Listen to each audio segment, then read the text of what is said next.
Tomato দিয়ে ডিমের এই রেসিপিটি কার কার পছন্দ? আমার তো ভীষণ পছন্দ। আর আমি টমেটো দিয়ে ডিমটা কিভাবে রান্না করি সেভাবে আপনাদের সাথে শেয়ার করব।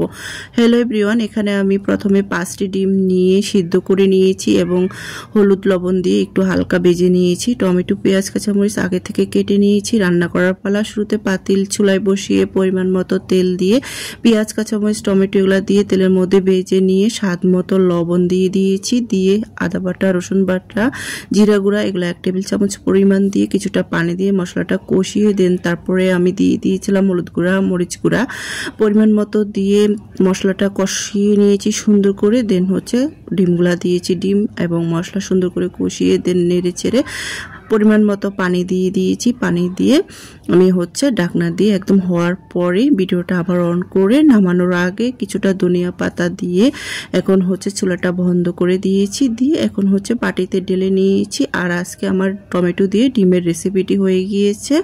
বাসায় যদি নারিকেল থাকে তাহলে ঝটপট বাচ্চাদেরকে বিকেলে নারিকেল দিয়ে সুন্দর এই পিঠাটি ঝটপট আকারে তৈরি করে ফেলতে পারেন। বাচ্চাদেরকে বিকেলে নাস্তা বা মেহমান আসলেও কিন্তু দিতে পারেন।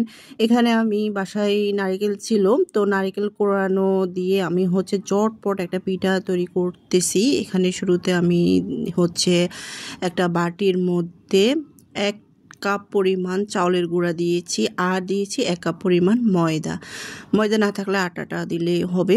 তারপরে দিয়েছিলাম নারকেল কোড়ানো এখানে 1 কাপ দিয়েছি আর দিয়েছি চিনি পরিমাণ মতো, 1 চিমটি লবণ দেওয়ার পরে কিছুটা পানি দিয়ে সুন্দর করে আমি মাখিয়ে নিয়েছি। তো মাখানোর পরে আমার আরেকটু মনে হচ্ছে যে পানি বেশি হয়ে গেছে, ময়দা আরেকটু লাগবে।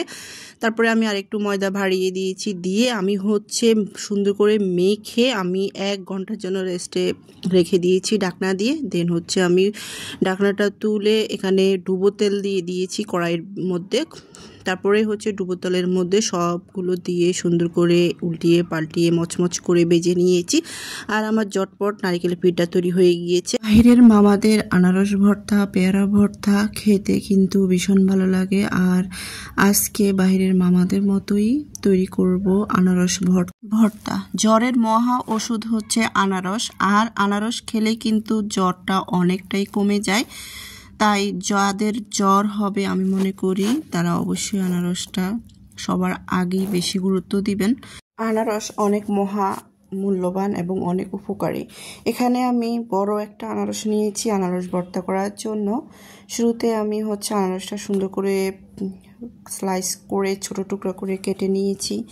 দিয়ে দিলাম ধনিয়া পাতা কুচি আর দিয়ে দিব লবণ। আপনার বিট লবণ থাকলে বিট লবণটা দিবেন। তারপরে এখন দিয়ে দিচ্ছি স্বাদ মতো মরিচ গুঁড়া। এটা চিলি ফ্লেক্স গুঁড়া আর কি। চিলি ফ্লেক্সটা দিয়েছি ঝাল যে যেমন খাবেন সে অনুযায়ী দিবেন। আমি একটু বাড়িয়ে দিয়েছি কাসুন্দি। সব দেওয়া শেষ। এবার হাত দিয়ে মেখে নিয়েছি আর আনারস ভর্তা হয়ে গেছে। বাসায় কিভাবে আমি মেয়োনিজ তৈরি করি আজকে আপনাদের সাথে শেয়ার করব। বিশেষ করে এই মেয়োনিজটা আমার বাচ্চাদেরকে আমি টিফিনে দিই সব কিছুর সাথেই।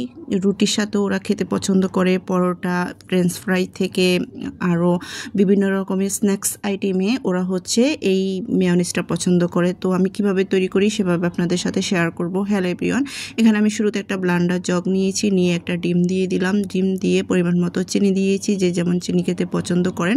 তারপরে দিয়ে দিলাম লেবুর রস দেওয়ার পরে স্বাদ মতো দিয়ে দিয়েছিলাম লবণ দেওয়ার পরে দিয়েছিলাম 1 টেবিল চামচ পরিমাণ গোলমরিচ গুঁড়া আর দিয়েছিলাম চিলি ফ্লেক্স, দিয়েছিলাম জেলি 2 টেবিল চামচ পরিমাণ। জেলি থাকলে দিবেন, না থাকলে স্কিপ করে দিবেন। এটা স্বাদের জন্য আমি জেলিটা ব্যবহার করেছি। দিয়েছি দুধের গুঁড়া পরিমাণ 2 টেবিল চামচ পরিমাণ করে। আর সব শেষে দিয়েছি তেলটা একবারে দিবেন না, প্রথমে 1 টেবিল চামচ পরিমাণ করে দিয়ে দেন ব্লেন্ডার করে নেবেন 3 থেকে 4 বার। এরকম করে এই প্রসেসে যেভাবে আমি দেখিয়েছি এভাবে 3-4 বার করে তেল দিয়ে এভাবে ব্লেন্ডার করে দিলে মেয়োনিজ হয়ে যায়। সেদিন তো আপনাদের সাথে ঢেঁড়স ভর্তা শেয়ার করেছি, আর আজকে হচ্ছে ঢেঁড়স ভাজি শেয়ার করব। খুব সিম্পল ঝটপট উপায়ে শেয়ার করব। আর এটা হচ্ছে আমি হলুদ ছাড়াই কিভাবে আমি ঢেঁড়স ভাজি করি।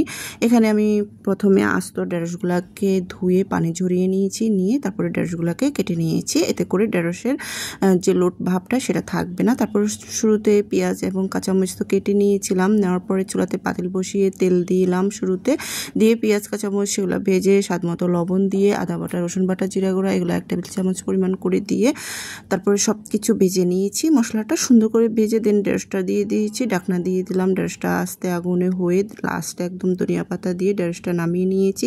এই যে আমার ঢেঁড়স ভাজি হয়ে গেছে।